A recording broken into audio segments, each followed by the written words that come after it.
नमस्कार. तेरवणकर क्लास मराठी चॅनलमध्ये आपलं सर्वांचं स्वागत आहे. बरोबर, याच्यामध्ये आपण काय करतोय, मराठी माध्यमच्या मुलांसाठी, 9वीच्या विद्यार्थ्यांसाठी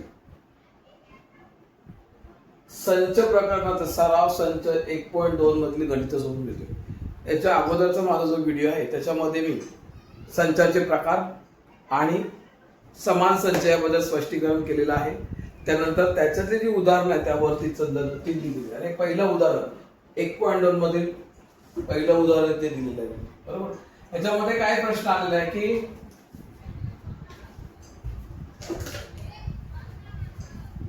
तीन संच दिलेत आणि प्रश्नामध्ये तुम्हाला विचारलं की तीन संच समान आहेत की नाही ते सांगायचं कारणाचं आहे. तर बघा, पहिला जो संच आहे ए मध्ये काय सांगतायत, तर तुम्हाला एक इक्वेशन दिलेलं आहे, इथे लिहून देतो मी. 3x - 1 बरोबर 2.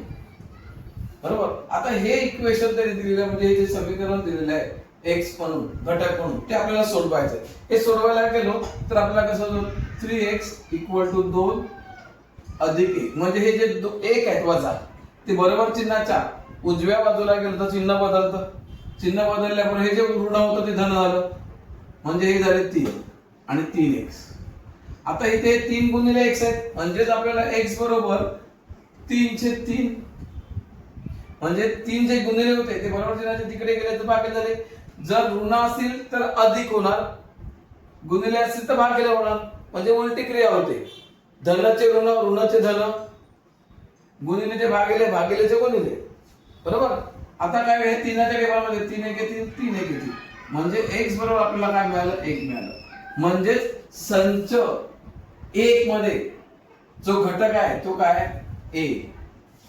संच a मध्ये जो घटक आहे तो काय, 1 आहे. हा त्याचा अर्थ. कारण काय, दुसरा जो दिलाय बी च्या बाबतीत काय म्हणतायत, जो एक x म्हणून घटक आहे संचामधला तो नैसर्गिक संख्या आहे. काय, नैसर्गिक संख्या आहे. आणि पण नैसर्गिक संख्या आहे पण x मूळही नाही व संयुक्तही नाही. बघा, नैसर्गिक संख्या आहे. नैसर्गिक संख्या म्हणालो तर आपण 1 2 3 अशा पुढे पुढे पुढे पुढे जाऊ.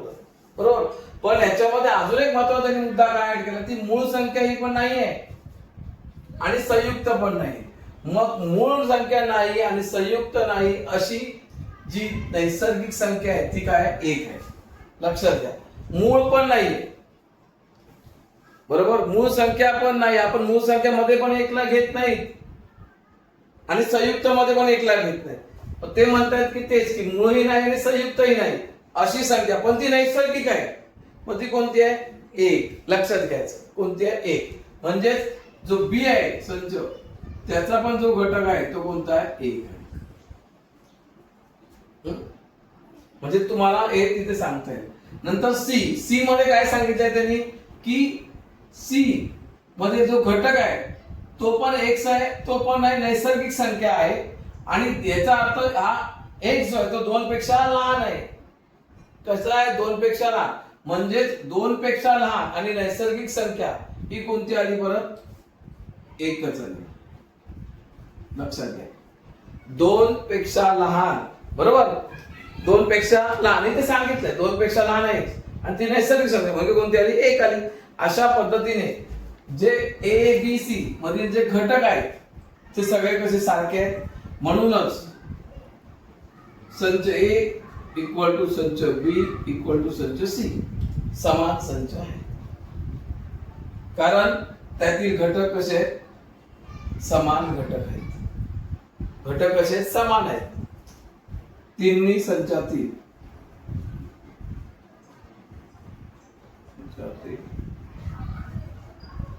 घटक समान. हे गणित आपण इथे सोडून दिलेलं आहे. लक्षात आलं. आता दुसरं गणित काय बघूया आपण. ए व बी समान आहेत का नाही ते सांगा. बरोबर, सम असलेल्या मूळ संख्या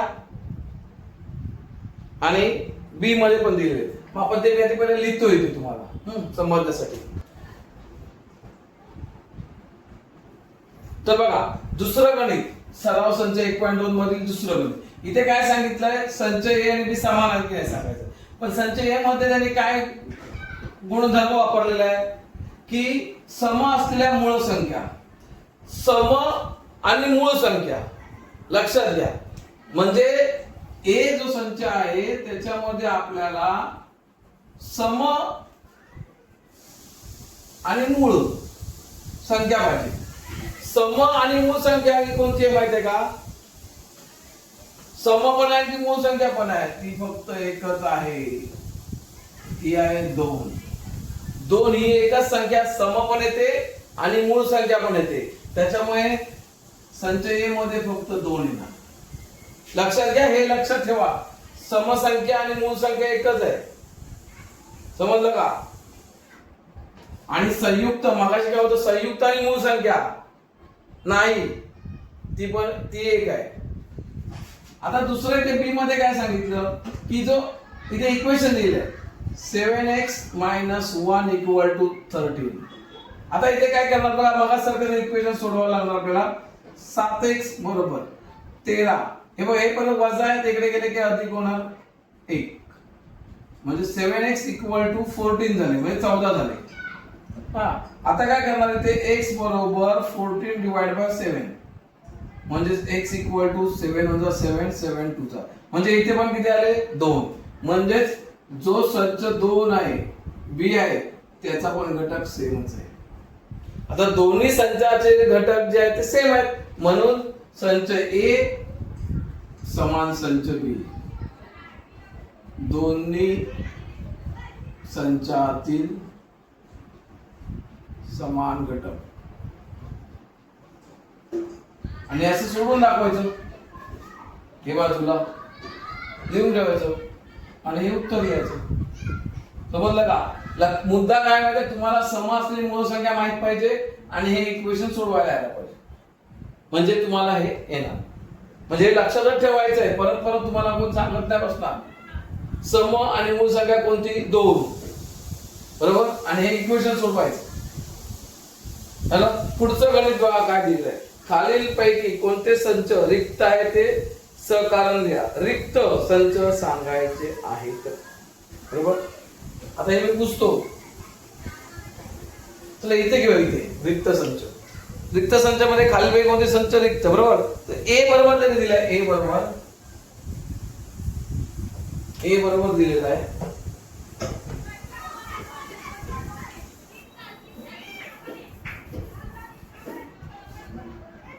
ए बरोबर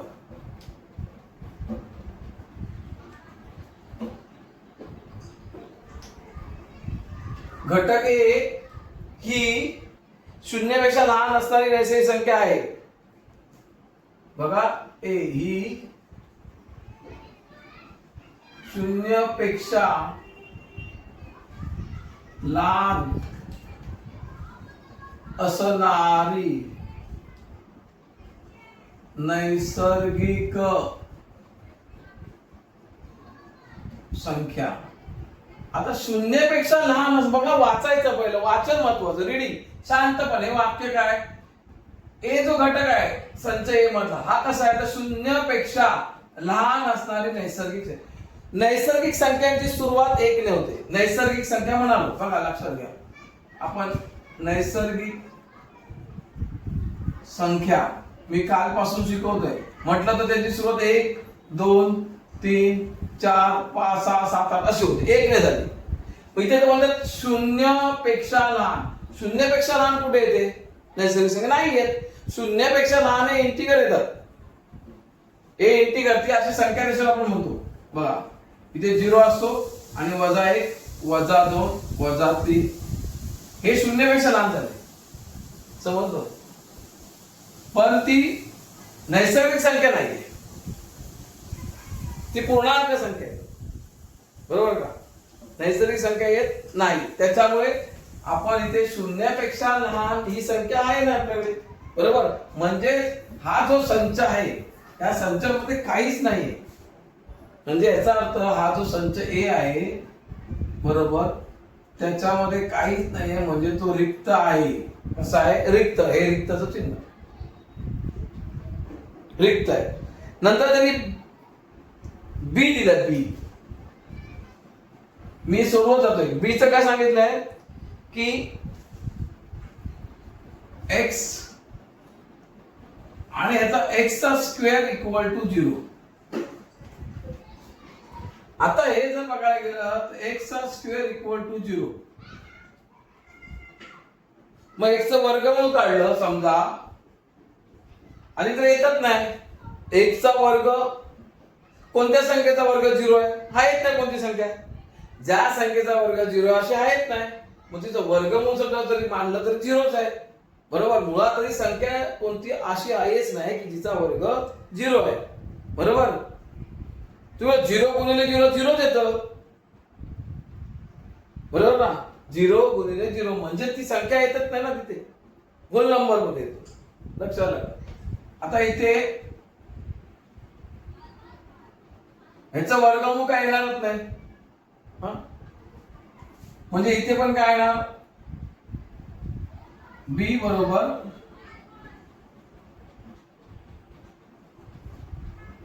पण काय येणार? रिक्त येणार. तुम्ही असा पण ठेवू शकता किंवा असं ठेवू शकता.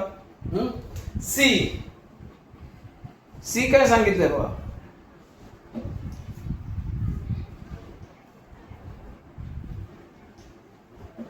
एक्स आणि एक्स 5x - 2 इक्वल टू 0 आणि काय सांगितलंय? एक्स हा नैसर्गिक संख्या आहे. म्हणजे तुम्हाला हे जे इक्वेशन दिलेलं आहे त्याची किंमत काढावी लागणार. म्हणजे 5x - 2 इक्वल टू 0. आता हे -2 सॉरी हे -2 इकडे झाले तर +2 झाले आणि ते 5x राहिले. म्हणजे x इक्वल टू 2 अपॉन हे मल्टिपल आहेत ते इथे डिवाइड झाले. म्हणजे आता हे जे आले बरोबर हे रॅशनल नंबर आले. म्हणजे परिमेय संख्या आल्या इथे. आणि हे काय म्हणताय की हा जो x आहे हा नैसर्गिक आहे. बरोबर. म्हणजे इथे रिक्त संच आहे नाही. समजलं. म्हणजे हा पहिला रिक्त संच आहे. बरोबर. इथे पण काय येत नाही.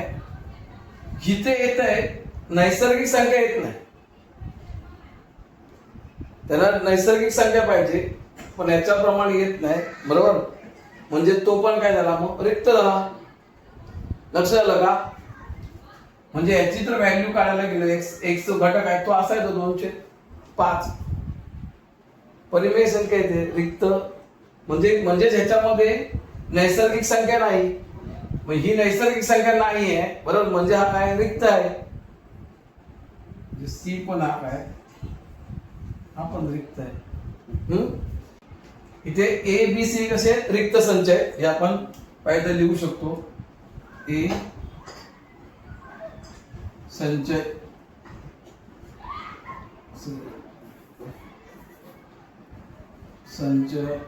ए बी सी हे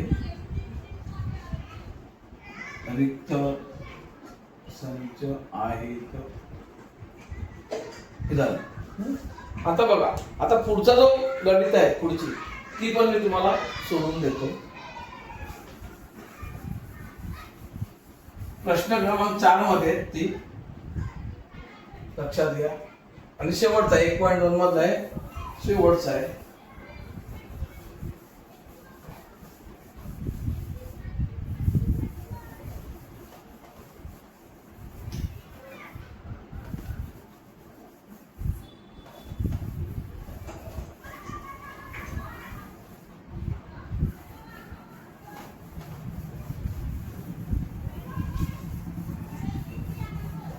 पॉइंट 2 मधले आता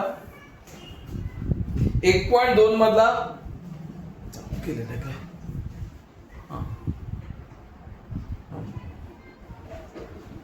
बघा 1.2 मधील आता शेवटचा प्रश्न आहे. खालील पैकी कोणते संच शांत व अनंत? हे फक्त ओळखायचे. प्रश्न क्रमांक 4 आहे. शांत संच व अनंत संच, हे दोन फक्त ओळखायचे. तर पहिलं त्याने काय सांगितलंय, ए हा एक दिलाय, उदाहरण ए बरोबर एक्स. हा एक्स काय आहे, हा 10 पेक्षा लहान आहे. आणखीन एक्स ही नैसर्गिक संख्या, एक्स ही नैसर्गिक संख्या. सोपं आहे, नैसर्गिक संख्या. मग सुरुवात झाली 1 पासून. 1 2 3 4 5 6 7 8 9 आणि 10. 10 पेक्षा लहान म्हणजे आपल्याला माहित आहे 1 2 3 4 5 6 7 8 9 एवढेच आहेत. लक्षात लगा, म्हणजे किती तेवढेच आहेत नैसर्गिक संख्या. म्हणजे हा संच कोणता झाला, ह्याची मर्यादा आपल्याला माहिती आहे, लिमिटेशन आहे, एवढ्याच घटक आहेत. म्हणजे हा शांत झाला. त्याच्यामध्ये आपल्याला एक्झॅक्ट सांगता येते की एवढेच घटक आहेत, म्हणून हा कोणता संच आहे, शांत संच. हा ए कोणता आहे, शांत संच. दुसरा आहे बी, सॉरी दुसरा आहे हा बी. आता याचे बी बद्दल काय म्हणतात, बी बरोबर वाय, आणि वाय हा ऋण 1 पेक्षा लहान आहे आणि वाय ही पूर्णांक संख्या आहे. वाय ही पूर्णांक संख्या. आता ऋण 1 पेक्षा लहान घटक आहे याच्यामधला, बी मधला, बरोबर. म्हणजे आपण ग्राफ वरती जे काढतो 0 पेक्षा लहान, म्हणजे ऋण 1 पेक्षा लहान 2 4 6, म्हणजे ऋण 1 पेक्षा लहान हे भरपूर संख्या आहेत, मोजू शकत नाही. आणि ते पूर्णांक आहेत. पूर्णांक संख्या म्हणजे इंटिजर्स. पूर्णांक म्हणजे काय, इंटिजर्स, बरोबर. ते आपण मोजू पण शकत नाही, म्हणजे त्या कशा आहेत, अनंत आहेत. म्हणून हा संच कोणता, अनंत संच आहे. लक्षात घ्या, अनंत संच, अनंत संच. तिसरा आहे सी, तुमच्या शाळेतील 9वी मधील सर्व विद्यार्थ्यांचा संच. सी सोपा आहे. तुमच्या शाळेतील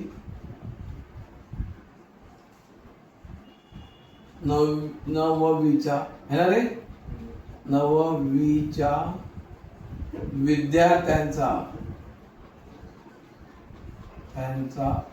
संच, बरोबर. आता 9वी मध्ये असलेले विद्यार्थी संच सांगता येऊ शकतो आपल्या शाळेतली. 50 मुलं आहेत, 100 मुलं आहेत, 200 मुलं आहेत, फिक्स आहेत, बरोबर.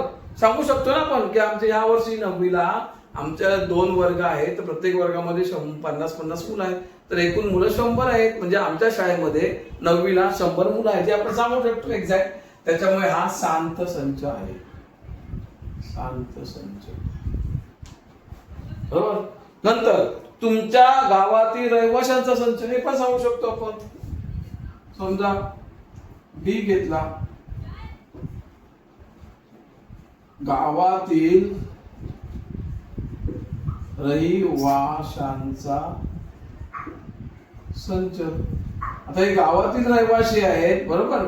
हे आपल्याला माहित आहेत किती लोकसंख्या. आपल्या गावाची माहित असते, आपल्याला शहराची माहित असते, आपल्याला जिल्ह्याची माहित असते, तालुक्याची माहित असते, राज्याची माहित असते, आपल्या देशाची माहित आहे, आपल्याला पूर्ण जगाची पण लोकसंख्या माहित असते. म्हणजे ही सांगता येण्यासारखी आहे, मोजता येण्यासारखी आहे. लक्षात घ्या, बरोबर.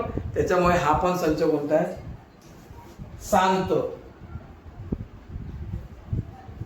शांत संच. त्यानंतर पुढचा आहे प्रयोगशाळेतील उपकरणांचा संच. ही पण तुम्हाला माहित असणार. प्रयोगशाळेतील उपकरणांचा संच. आता प्रयोगशाळेमध्ये किती उपकरण आहे, प्रयोगशाळेत गेल्यावर समजतात. तिथल्या स्टाफला, प्रयोगशाळेतल्या शिक्षकांना माहित असतात बाबा एवढी एवढी उपकरणं आहेत एवढ्या प्रयोगसाठी. म्हणजे ती मोजता येण्यासारखी आहे. त्या लिमिटेशन आहेत, म्हणजे तो पण कोणता आहे, शांत संच. शांत संच. नंतरचा आहे पूर्ण संख्या संच. हा जो संच आहे पूर्ण संख्या, पूर्ण संख्या संच. आता पूर्ण संख्या संच हा अनंत आहे, भरपूर पूर्ण संख्या त्या मोजू शकत नाही, लक्षात आलं का? त्यामुळे त्या कशा आहेत, अनंत आहे, बरोबर ना. पूर्ण संख्या संच म्हणजे हा इंटिग्रल. मग कोणता, नैसर्गिक पूर्ण संख्या. कसं नैसर्गिक संख्या, नैसर्गिक संख्या. पूर्णांक संख्या म्हणजे होल नंबर. हे बघ,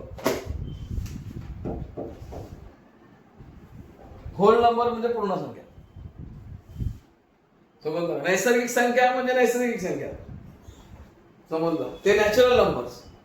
आणि होल नंबर म्हणजे पूर्ण संख्या, बरोबर का. होल नंबर, आता होल नंबर भरपूर आहेत, 0 पासून सुरू होतात, ते नैसर्गिक संख्या सारखेच वाढत वाढत जातात.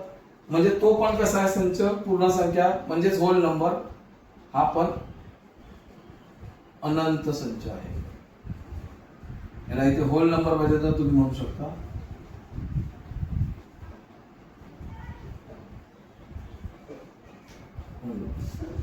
नंतर लास्टचा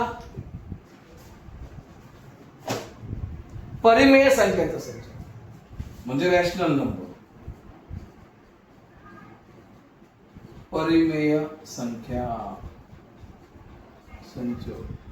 आता परिमेय संख्या पण अफाट आहेत, रॅशनल नंबर पण खूप आहेत, ते पण आपण मोजू शकत नाही, म्हणजे त्यांचा पण संच कसा आहे, अनंत संच.